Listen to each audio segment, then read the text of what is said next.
Alright guys, how's it going? So today I bring you another one of my purchases. This is going to be my 2002 E39 BMW 530i. I just picked this up 2 months ago or around there. I had a little cheap Jetta, Volkswagen Jetta diesel. It was an 06 Mark V DSG, nothing special. And I was just driving that around as like a daily to save gas, and then this popped up on Marketplace and I was like, damn, this thing is nice. And it was a good price, seemed like it was in pretty good shape, you know, things like that. And I decided to sell my Jetta and pick this thing up, and it just worked out. So I was gonna make a video on that Jetta, but I never got around to it before I sold it, so that kind of sucks. I'll try to throw a picture in here if I can, just so you can see. It was pretty beat up. I got it for 1,900 bucks, which is probably the cheapest TDI run and drive that you can get, and I put a lot of miles on it, so it was worth it. But anyway, back to the Beamer. So this is kind of like a little bit of an impulse buy. I wanted something in luxury, and I was looking at, of course, you know me, I like reliable cars, so I was looking at Lexus GS, Acura TL, you know, things like that. Never really had BMW on my mind for obvious reasons, because it's not like these are necessarily the most reliable vehicles in the world, but I've heard good things about the E39 chassis, or at least without the V8. So yeah, that's what I've got here. So I guess I'll dive right in. This is the 530i, so that means it's got the 3-liter straight 6, dual overhead cam, makes about 255 horsepower, 214 pound-feet of torque, I believe. It's rear-wheel drive. It has a 5-speed automatic transmission. It's a ZF automatic. I guess it's got nice Michelin tires on it.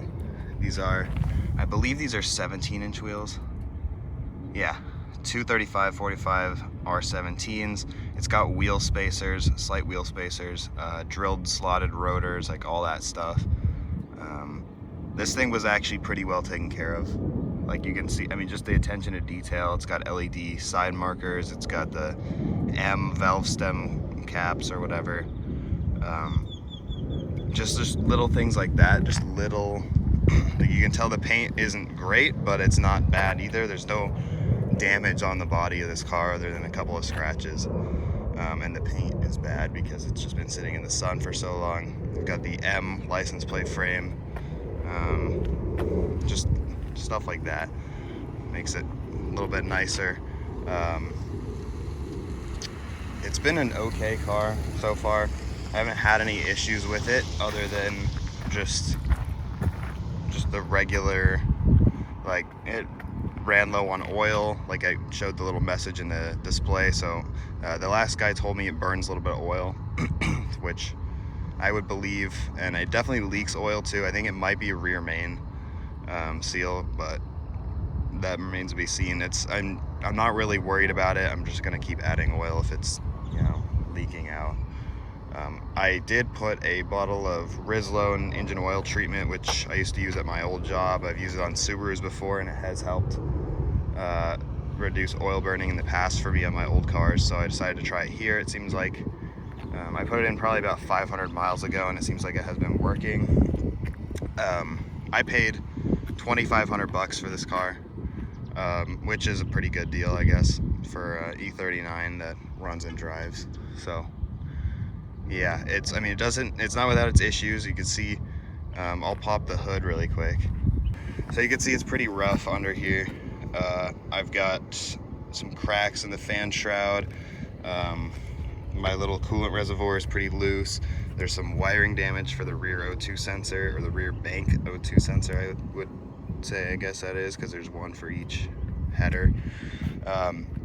Main issues with this car when I was buying it was for that wiring right there, and then apparently the pre-cats, the front cats and the manifolds, the exhaust manifolds are clogged, which you can definitely smell. Like if you get on this thing on the freeway, you can smell them. I mean, and it does seem like it might be down a little bit on power. After I did that engine treatment, it definitely helped a little bit. But you know, it's got some leaks, power steering leak. Like I said, some stuff underneath is definitely bad. It probably needs some new spark plugs and things like that. I am missing like a few trim pieces and stuff, but I think all that's in the trunk. I'll be honest, I haven't gone through it all, even though I have had this car for a long time. I just haven't really gone through everything that he gave me, but I guess I'll give you a little tour of the interior now, show you what I don't know, what is this 21-year-old BMW interior looks like. But yeah, I've got, this is broken up here at the top for the dash, if my camera will focus. There we go. So this is broken up here. The steering wheel definitely has some wear on it. This driver's seat right here is a little bit bent. So I think one of the rails, the motor is off the track or it's broken. Edge of the seat is pretty worn. The steering wheel, like I mentioned earlier, it's got some stuff down at the bottom, but it is the M Sport steering wheel and it's still in decent shape, so I'll take what I can get. But yeah, I mean, it's a pretty clean car interior wise. I mean, most things work. The sunroof does not work, but I think everything else does. The pixels in the LED screen still work. All the gauges work. Yeah, so it's not bad. And I'll start it up. We've got the classic BMW key with 3 buttons. This is for the trunk, the middle is for the locking the car, and the top is unlock. Press once to unlock the drivers, twice for the rest of the doors. The key in the ignition. I think I have to have the door closed to have the steering column roll down, but it's pretty cool. The steering column like sort of comes down to meet you like in a luxury car. This is my first luxury car, by the way. I've had Subarus. The closest thing I've had to this was a Saab 9.3, so just kind of a new thing for me. Turn it on, steering wheel comes down. See our gauges here. Fires right up. I know that the biggest thing with these is probably the coolant issues that they have. This one has a ton of service records, so I'm sure that it's been taken, or I've looked and it has been taken care of within the last 50,000 miles, but I'll probably get new hoses just in case, just for the main ones, so I have peace of mind if I end up keeping this car for a while. You can see my check engine light is on. It's on for that rear O2 sensor because that wiring's messed up, so I need to just get my soldering iron out here and just fix that, because I have wiggled those connectors and it will turn the light off and it will stay off until it comes loose again. So that is definitely something I need to do, and then this thing will have no check engine lights on. You can see it has 186,135 miles, and yeah, pretty good car.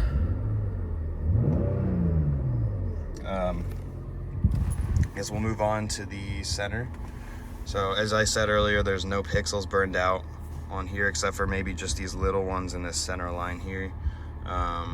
It's got a clock in there. It's got like range, fuel economy, things like that.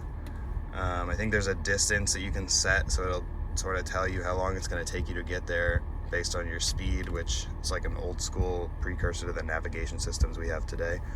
Average speed, you can set a speed warning, and I did not want to do that. Okay, we'll go back to miles per hour. All right, so you can see my average is 20.6 miles per gallon, which is pretty good for this thing. It does get around 30 on the highway, depending on if you're going like uphill. Like if I drive this up to Flagstaff, I'm in Phoenix right now. If I drive this up to Flagstaff, last time I believe I got 26 miles per gallon average, which is decent for a old school big rear wheel drive 6-cylinder, you know. So that's pretty good, but I think I can get, it shows on the dash at least, or on this display, that I can get around 30, just flat ground, 33 maybe. Just depends on how fast you drive and how hard you are on it. But it gets decent gas mileage, just kind of trash around town, but that's to be expected for a car like this. I mean, yeah. So I also have automatic climate control. It is dual zone, so I can adjust independently front or driver and passenger side. I believe one of the blend doors is messed up for the passenger side, or the last guy told me that there's like little rubber things in the engine bay. I'll show them on the screen, but I don't really know what they do. I think they're for this air system inside, and he said one of the boots is cracked, and so it can heat up, because right now it is cold out of both. But if I crank it, the driver's side will stay cold, and the passenger side becomes like it becomes warmer. It like can't keep up. So that's a thing. This car does have auto leveling xenon headlights, which is awesome. They're automatic too, so you know, you just leave it on, and when it becomes, I think it's 5 or 5:30 p.m. that it just automatically turns them on, even if it's not dark outside, or if you drive through a bridge or a parking garage, it'll turn them on because it's got a sensor in the windshield up at the top. So that's pretty awesome. I love auto headlights. That's like such a gimmick, but it's something I like. This thing also, I think, has auto wipers, but they don't work. I don't know if I just need to clean the sensor or however that works, but it does show that it has auto wipers on the thing, I believe. I might be wrong though. But yeah.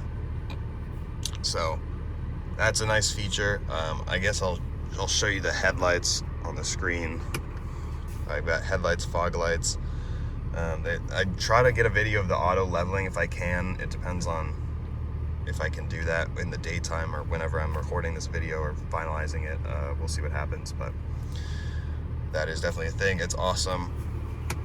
You can actually see as you drive, if you're hard on the brakes and you come up to a stoplight behind a car, and then it'll like the front will lift back up whenever you stop, the headlights will auto level down, like up and down. So they're active auto leveling. It's not just when you start the car. It sounds expensive to fix, but they still work at the moment. So other thing that's nice about this car, full auto up and down windows all the way around. All of these motors have been replaced, or the regulator, because they have that stupid plastic gear in them that always breaks on these, so I don't really use the windows that much because I know it's going to break on me. All of them have been replaced at least twice. Like literally, I've looked through the maintenance records and they've all been replaced like twice, some of them 3 times. It's ridiculous. What a poor quality design. Actually, this one is broken. The rear driver's side is broken. So I have a little suction cup there to hold the window up. Otherwise, as you're on the freeway, it'll kind of like jimmy down and then you hear a bunch of wind noise. So I have that. What else in this interior is interesting? I do have, it's obviously an automatic transmission, and it has plus minus. I've got a little display screen in the dash that tells you what gear you're in. That's kind of nice if you use the manual mode. I don't really use it because it's kind of a gimmick, and I have a stick shift Subaru if I want to go drive around and shift. I've got a magnetic phone mount here just so I can have my phone on there. It charges wirelessly, and then cigarette style outlet down here. It's kind of messy. Also, this is a question I have for anyone out there who has an E39, or maybe it's just an old BMW thing. When I have this plugged in, it stays on all the time. So like even if the car's off and shit, like you just leave it plugged in, it will just continue to be on. So I don't know if that's supposed to be there, if I have a wiring issue, but somebody let me know in the comments if you know. Something else, I have the BMW business radio, which I think is super funny. They have a business CD. Like I don't know what the difference is between the business radio and the regular radio, but it sounds pretty great. I'll give it that. This is, I think, a higher trimmed car than most of them. It's got the M Sport seats, it's got the M Sport wheels, steering column, shocks, everything, the wheels. I mean, it's specced out, but yeah, I don't know why they have the business radio. I also like this weird trim they have on here. It's like this, it's almost like a wood grain style, but it's obviously plastic and it's black. So I don't know why they did that, but I do kind of like it, although it has shown age worse than anything else. I do have a little bit of sag on the headliner on the passenger side A-pillar, but nothing crazy. My sunroof, the screen, or the thing only comes up so far, and then if you try to use it, the motor just screams. So I think the gear is stripped or the tracks are broken or something. I haven't tried to fix it. I probably won't because it seals and I don't want to break it and make it worse. So I'm just gonna probably leave it. I don't really care about the sunroof. It would be nice to be able to close this that last inch. So that may be something in the future. We'll see. I'm gonna cut it off. And of course the steering wheel retracts back into the dashboard so you can get out easier. Go around to the rear seats here. You can tell I have a bunch of stuff in here, but pretty good legroom, decent size seats back here. I mean, it's a 5 Series, so it's the mid-size. It's comparable to a GS 300, 430, whatever. The second generation Lexus GS, and like a Mercedes E-Class, that type of size. Although everybody knows that already. It's got a good sized trunk, electric trunk hopper. Of course, it's full of stuff. This is like a bunch of parts that the last guy gave me. I've got that engine cover. A few other extra parts. I got extra door sills, license plate frame, paint for the hood and the roof and stuff if I want to do that. This little thing came out for the battery, but I'm not super worried about it. This is probably a 2-body trunk, the neutral drop spec rating there, so it's a pretty good sized trunk. No complaints there. This is the second sedan I've ever had, even though it's my 10th car. I'm really big into wagons, so I like a sedan. I like having the trunk space that's separate from the rest of the interior. I believe, actually I'm not sure if the seats fold down or not. I kind of think they don't, so that is something to keep in mind. I've got a Volkswagen first aid kit in here for some reason, but it's nice to see that it has it. I've also got the, whether this works or not, BMW roadside toolkit. Looks like I might be missing something in there, but for the most part I have all the things I need. Cheapest tools I've ever seen. This is like Harbor Freight quality, but like they've got BMW branded wrenches. That's pretty cool. And obviously our tow hook in there too. We'll just leave that up. Yeah, that's basically it. I don't know what my plans are for this car. If I decide to keep it long term, it would be cool to manual swap it, because I've heard older BMWs are relatively easy to manual swap. Whether that's true, I don't really know, but I could probably get an old one of these with this manual transmission just as a parts car for maybe $1,000, $1,500 and swap stuff in. We'll see. I probably won't end up doing that, but it might happen. It's definitely in the back of my mind, so if you guys have suggestions, we're probably going to do catless headers to get rid of those clogged cats. I don't really want to do an exhaust on it because it's just so quiet on the freeway, but yeah. Any suggestions, questions, comments, anything like that would be much appreciated, and I'll see you guys in the next one. Thanks.